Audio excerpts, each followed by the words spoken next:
The sun hung low in the sky, casting long shadows over the twisting backroads. The Summers family, Mark, his wife Emily, their teenage daughter Chloe, and 6-year-old Ethan, were on the tail end of a week-long road trip. The plan had been simple: drive through the countryside, take in the sights, and reconnect as a family. But somewhere along the way, things had gone wrong. The GPS, usually a beacon of reliability, now displayed nothing but a blank screen. Mark gripped the steering wheel tighter, his knuckles white as he navigated an unfamiliar road. "Maybe we should just turn around," Emily suggested, her voice tinged with unease.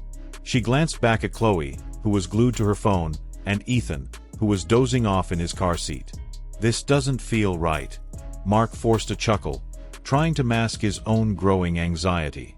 "It's probably just a shortcut. We'll hit the main road again soon." But as the minutes dragged on, the landscape grew stranger. Tall, skeletal trees loomed on either side of the road, their bare branches twisting into grotesque shapes. The air seemed heavier, pressing against the car like an invisible force. Even Chloe looked up from her phone, frowning at the eerie silence outside. Then they saw it, a sign, weathered and nearly illegible, that read "Welcome to Grey Wick."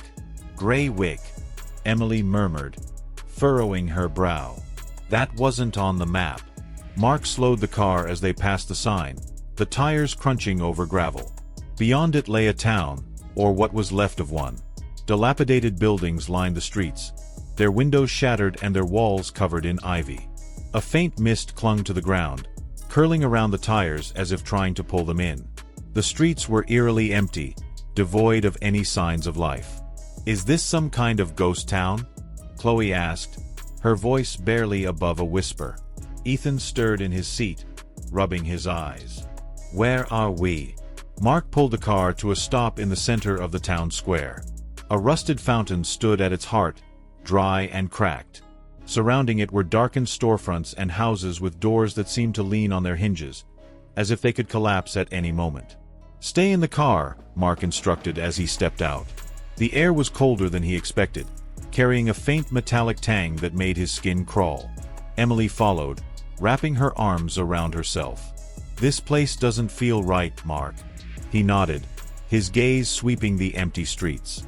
There was something profoundly unsettling about Grey Wick, something that seemed to hum just beneath the surface of perception. And then he heard it, a faint whispering, just at the edge of hearing. Emily froze beside him, her eyes wide. "Did you hear that?" Before Mark could respond, Chloe screamed from inside the car. Chloe's scream was sharp, piercing through the oppressive silence. Mark and Emily rushed back to the car, their hearts pounding. Chloe was in the back seat, her phone clutched tightly in her hands, her eyes wide with terror. "What is it?" Emily demanded, yanking the door open. "I saw someone," Chloe stammered, her voice shaking. "Out there. They were staring at us." Mark scanned the area, but the streets were as empty as before. "There's no one here, Chloe. It's just your imagination." "I'm not making it up," she insisted. They were standing right there, by the fountain. Ethan began to whimper, clutching his stuffed rabbit tightly. "I want to go home," he said, his voice small. "We're leaving," Emily said firmly, climbing back into the car. Mark started the engine, but instead of the reassuring purr, it sputtered and died. He turned the key again, but the result was the same. Panic bubbled in his chest as he popped the hood and stepped out to investigate. The engine looked fine, or at least, it should have. But the wires seemed frayed, as if something had chewed through them. Mark swore under his breath, slamming the hood shut. "We'll have to find help," he said, though the words felt hollow. Emily nodded reluctantly, her eyes darting to the shadowy alleys that seemed to stretch endlessly between the buildings. They decided to split up. Mark would head toward what looked like a gas station, while Emily stayed with the kids. As he walked away, the whispers returned, louder this time, curling around his thoughts like smoke.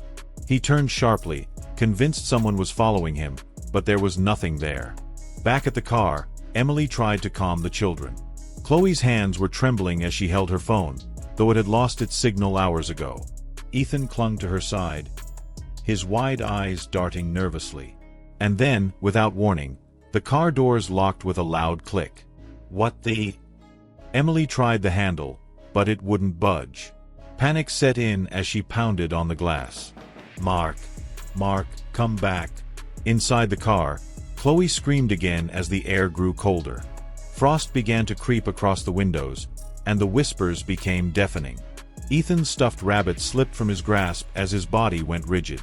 He looked at Chloe, his lips moving soundlessly, before vanishing into thin air. Emily's scream tore through the night as she watched her son disappear. Mark came sprinting back, his face pale. "What happened?" he shouted. "Ethan, he's gone," Emily sobbed, collapsing against him. Chloe was curled up in the back seat, rocking back and forth, muttering under her breath. Mark's mind raced. "Gone? What do you mean, gone?" Emily could only shake her head, her words incoherent. He turned to Chloe, gripping her shoulders. "Chloe, look at me. What happened?" "The whispers," she said, her voice hollow. "They took him." Mark felt the world tilt beneath him. This couldn't be real.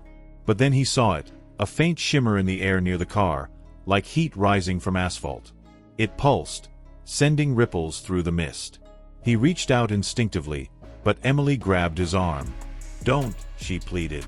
"We need to get out of here." "Not without Ethan," Mark said firmly. The shimmer grew stronger, and with it came a deep, guttural sound that seemed to vibrate through their bones. Chloe covered her ears, screaming again as the sound intensified. Mark pulled her from the car, dragging Emily with him as the ground began to shake.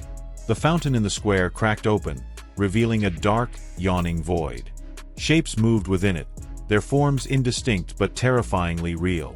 The whispers became a cacophony, voices overlapping in a language none of them could understand. "We have to move," Mark shouted, pulling his family toward the nearest building. They stumbled inside, slamming the door shut behind them. The sound outside subsided slightly, but the oppressive feeling remained. Inside, the building was just as decayed as the rest of the town. Dust coated every surface, and the air was thick with mildew. But there was something else, a sense of being watched. Mark scanned the room, his eyes landing on a series of old photographs on the wall. They depicted the town, Grey Wick, but the faces of the people were blurred, their features warped.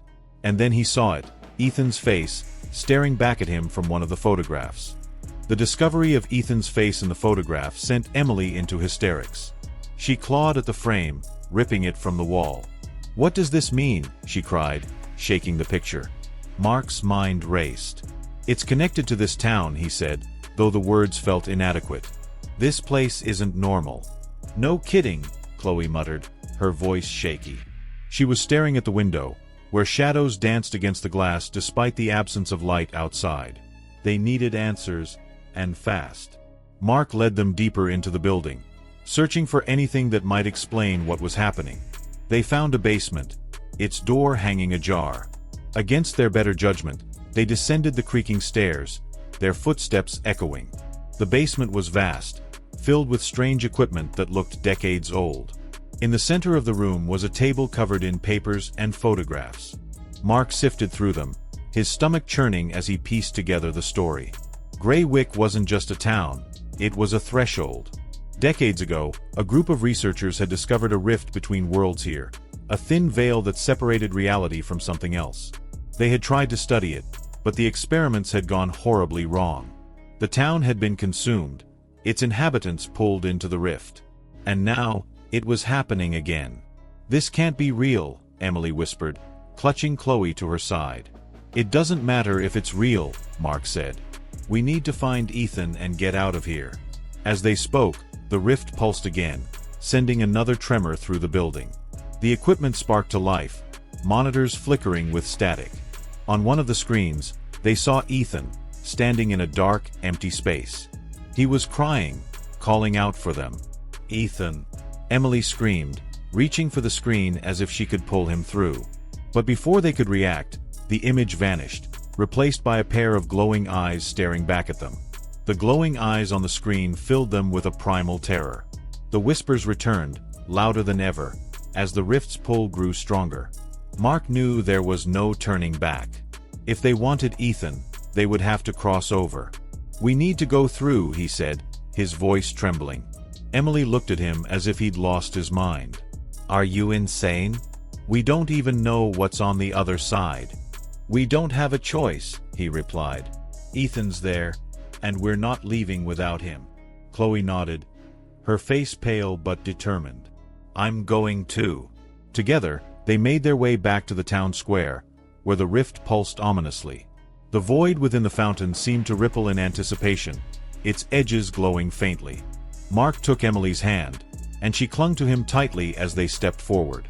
The moment they crossed the threshold, the world dissolved around them. They found themselves in a twisted version of Greywick, the buildings warped and the sky an unnatural shade of red. The air was thick, making it hard to breathe. Ethan's cries guided them through the alien landscape. The ground beneath their feet felt unstable, as if it could give way at any moment. Shadows moved around them, their forms shifting and flickering. Finally, they saw him. Ethan was standing in the center of a glowing circle, his face streaked with tears. But as they approached, a figure emerged from the darkness. It was tall and faceless, its body shifting like smoke. The whispers grew deafening as it reached for Ethan. "No!" Emily screamed, throwing herself forward. Mark followed, grabbing Ethan and pulling him free of the circle. The figure let out an unearthly scream, the sound reverberating through the rift. They ran, the ground crumbling behind them. The rift was closing, its edges collapsing inward. With one final burst of strength, they leapt through the threshold, landing back in the real Greywick. The town was silent once more, the rift gone. But the whispers lingered, a haunting reminder of what they had faced. As they climbed into the car, which now started without issue, none of them spoke. The memories of Greywick would stay with them forever, a dark scar on their reality.